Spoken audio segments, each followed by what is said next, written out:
মাল একদম বিহারের কাতল আছে। বলো নূর, বলো বলো কাতল বলো। বন্ধুরা এই যে কাতল দেখেন, বন্ধুরা এরকম কাতল লাগলে অবশ্যই আমার সাথে কন্ট্যাক্ট করবে।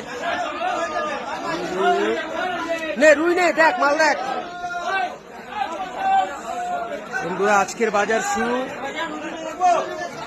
আজকের বাজার চালু চালু। বলো কাতল বলো, রুই বলো, কাতল বলো। বলছি তোরা শোন শোন,